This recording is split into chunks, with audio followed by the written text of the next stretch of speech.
Welcome back साथियों। मैं अपने यूट्यूब चैनल सोशल सर्विस से आपका वेलकम करता हूँ। संयुक्त सूची के आगे लेक्चर नंबर 3, ये छोटे छोटे प्रश्नों के माध्यम से हम जो विषय के प्रश्नों को समझने की कोशिश करेंगे। तो चलिए विज्ञान के महत्वपूर्ण टॉपिक। हेलो और वेलकम साथियों, this is my YouTube channel social services. मैं अनिल आपका अपने सोशल सर्विस यूट्यूब चैनल पे मैं आपका वेलकम करता हूँ। साथियों, ये चैनल बनाने का मेरा मात्र एक ही उद्देश्य है कि कुछ शिक्षा परक जानकारियाँ हैं, बस एक दूसरे से साझा करना। कुछ जानकारी हमारे पास हो सकती है, कुछ जानकारी आपके पास हो सकती है। आप अपनी जानकारी हमें दे दें। हो सकती है कुछ जानकारियाँ जो कि हमारे पास हैं, शिक्षा से जुड़ा हूँ, हो सकता है वो आपके काम आ सके। उससे मैं आपके साथ शेयर करना चाहता हूँ, बस इतना ही। इस चैनल के माध्यम से एक चैनल एक माध्यम, बस मतलब हमें और आपके दो दो माइंड को जोड़ने का एक तरीका है, बस यही है। तो चलिए हम बात करते हैं, वे पदार्थ जो वायरस को नष्ट कर देते हैं उसे क्या कहते हैं। आंसर है इसका इंटरफेरॉन। इसे वीरोसाइड भी कहते हैं। वायरस संक्रमित कोशिकाएं इसे उत्पन्न करती हैं। नेक्स्ट क्वेश्चन है, गंगा नदी को शुद्ध करने में अपमार्जक का कार्य कौन करता है। उत्तर है इस प्रश्न का वाणी भोजी, जीवाणु भोजी, जीवाणु भोजी यानी बैक्टीरियो रस होता है। ये एक तरह का बैक्टीरिया ही होता है जो अन्य जो है कीटाणुओं को खाने का काम करता है। नेक्स्ट है, प्रोटीन निर्माण के लिए आदेश कौन देता है। तो शरीर में प्रोटीन निर्माण के लिए आदेश कौन देता है, तो उत्तर देखेंगे इसका DNA, D oxy ribo nucleic अम्ल इसका फुल फॉर्म होता है। बायोलॉजी के स्टूडेंट इससे खासे परिचित होंगे। नेक्स्ट है, पौधों में लंबाई में वृद्धि किस ऊतक द्वारा होती है। ये बॉटनी का क्वेश्चन है जनरल साइंस में। इसका आंसर है शीर्षस्थ विभज्योतक। ये ऊतक है, टिश्यू है, जो कि पौधों में वृद्धि के लिए उत्तरदायी होती है। चलिए नेक्स्ट क्वेश्चन, तो आंसर साथ में ही आ गया है। पौधों में भोज्य पदार्थ किस ऊतक में एकत्र होते हैं। तो किसमें होते हैं, मृदुतक में। आंसर पहले यहाँ हाजिर हो गया है। नेक्स्ट क्वेश्चन है, अस्थि में कौन सा लवण सबसे अधिक होता है। तो इसका क्या आंसर हो सकता है, आप कमेंट बॉक्स में टाइप करके बताएं। तो इसका आंसर होगा कैल्शियम फास्फेट। इसी साथ नेक्स्ट क्वेश्चन भी है इसी में, पौधे के हरे भागों में निर्मित भोज्य पदार्थ को पौधे के अन्य भागों में किसके माध्यम से स्थानांतरित किया जाता है। यानी हरे पौधे के हरे भाग में जो क्लोरोफिल के थ्रू जो है कि प्रकाश संश्लेषण क्रिया के थ्रू जो भोज्य पदार्थ बनाते हैं, तो वो पौधों के अन्य भागों में किसके माध्यम से स्थानांतरित करते हैं। उनका जैसे कि डिलीवरी कैसे होता है, फूड प्रोसेसिंग कैसे होता है, किसके माध्यम से होता है। तो उसका आंसर है फ्लोएम के माध्यम से। ऐसे एक और क्वेश्चन है जिस पे हम विचार कर सकते हैं कि जो आप जानते हैं ना कि जो ज़मीन से जल और मिनरल्स लेते हैं पौधे, वो किसके थ्रू जो है कि पौधे के अन्य भागों तक, अन्य अंगों तक पहुंचाए जाते हैं। इसका उत्तर बताइए।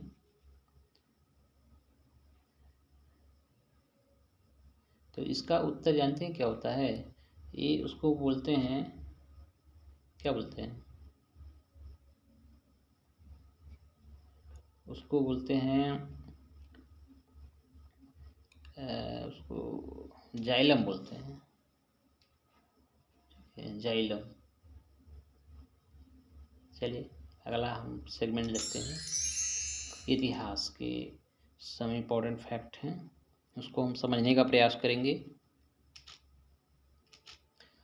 तो इससे पहले आप लोग हमारे channel social service with Anil को सब्सक्राइब करना ना भूलिएगा। सब्सक्राइब के साथ उसको लाइक एंड शेयर करते रहिएगा। इसे चैनल को अधिक पब्लिसिटी मिलती रहेगी। नेक्स्ट क्वेश्चन हम देखते हैं इसमें, मूर्ति पूजा का आरंभ कब से माना जाता है? उत्तर है पूर्व आर्य काल से, यानी आर्यों के पहले से ही जो है मूर्ति पूजा का प्रचलन अपने यहाँ भारत में है। नेक्स्ट है, एक जुते हुए खेत की खोज की गई थी। ये प्राचीन इतिहास से प्रश्न लिया गया है कि जुते हुए खेत का खोज कहाँ किया गया था? तो किया गया था कालीबंगा में। नेक्स्ट है, हड़प्पा संस्कृति के स्थल मोहनजोदड़ो चौहंदड़ो कहाँ है? ये जो सिंधु घाटी सभ्यता है उसको हड़प्पन सभ्यता भी के नाम से भी जाना जाता है। इसमें दो जगह हैं, मोहनजोदड़ो चौहंदड़ो, ये जो है स्थल कहाँ पे हैं, वर्तमान में कहाँ पाए जाते हैं या कहाँ स्थित है? तो ये कहाँ है? सिंध में है। नेक्स्ट क्वेश्चन, भारत का सबसे बड़ा हड़प्पन स्थल,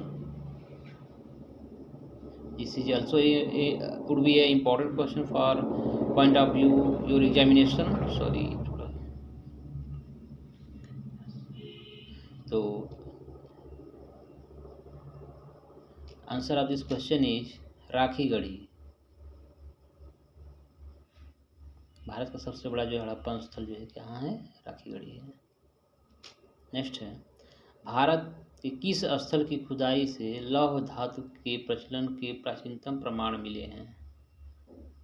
तो भारत में जो है लौह धातु के प्राचीनतम प्रमाण किस स्थल से मिले हैं? वो मिले हैं अतरंजी खेड़ा से, अतरंजी खेड़ा। नेक्स्ट क्वेश्चन, तक्षशिला किन दो नदियों के मध्य स्थित है?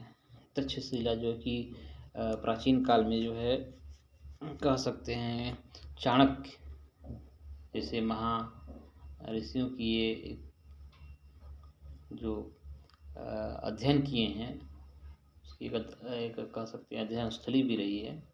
तो ये जो है कि अध्ययन का एक बहुत बड़ा केंद्र रहा है तक्षशिला।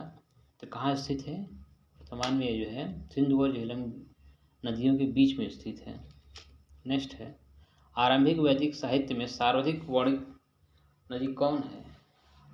तो वैदिक साहित्य में जो है सर्वाधिक वर्णित नदी जो है कौन सी है? तो वो है सिंधु नदी।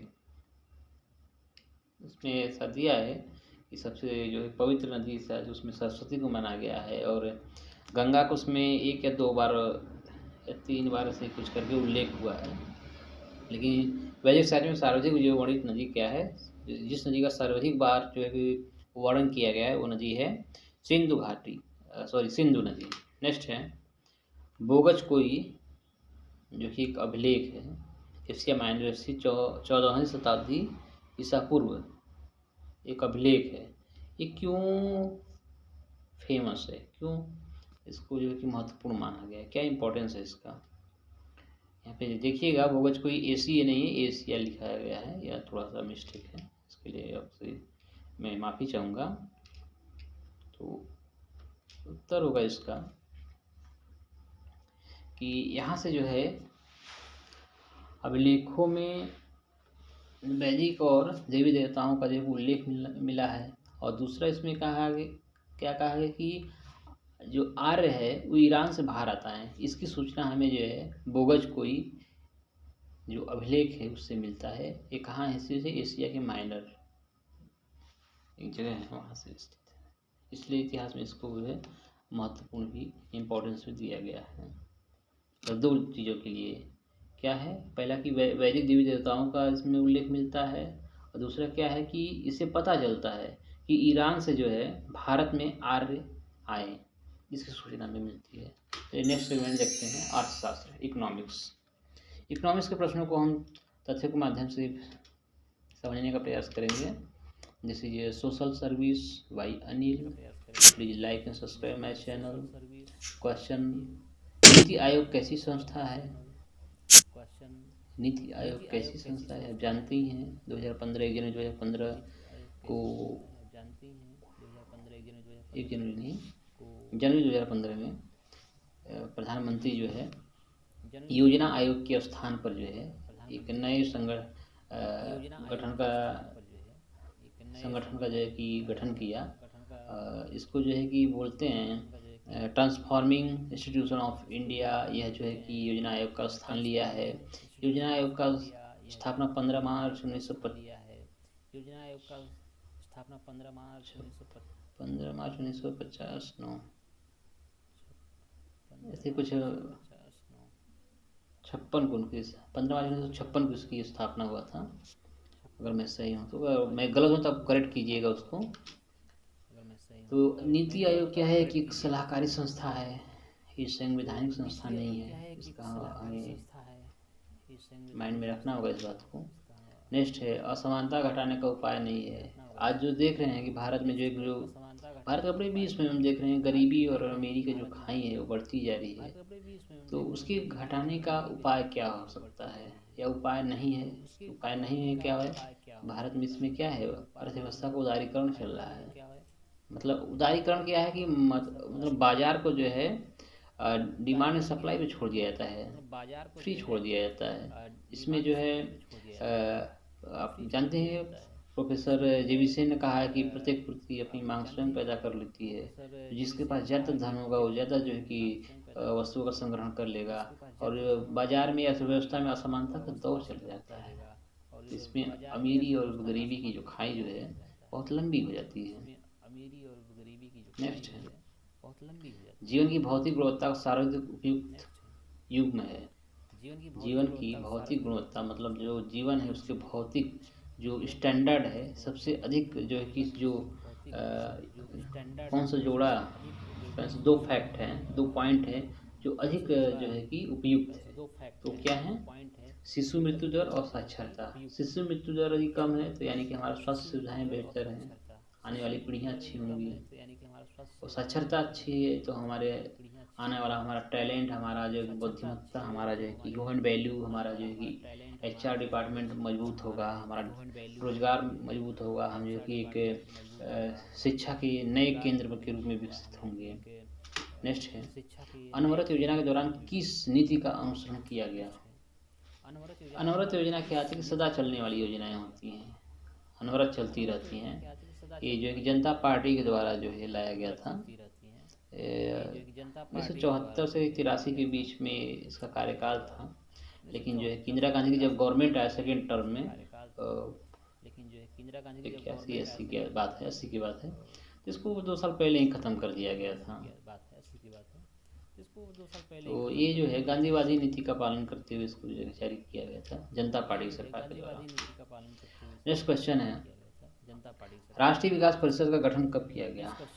राष्ट्रीय विकास परिषद जानते हैं, राष्ट्रीय विकास परिषद को जो है के संथानम जो भारत के प्रथम योजना उपाध्यक्ष थे, उन्होंने जो है इसको सुपर कैबिनेट की संज्ञा दी है। मतलब कैबिनेट से भी कैबिनेट मतलब इसमें क्या होता है कि सभी राज्यों के मुख्यमंत्री और जो कैबिनेट मंत्री इसमें जो कि भाग लेते हैं। और इसका अध्यक्षता जो है कि योजना आयोग के अध्यक्ष, आप जानते हैं नीति आयोग और योजना आयोग के अध्यक्ष जो है कि भारत का प्रधानमंत्री होता है।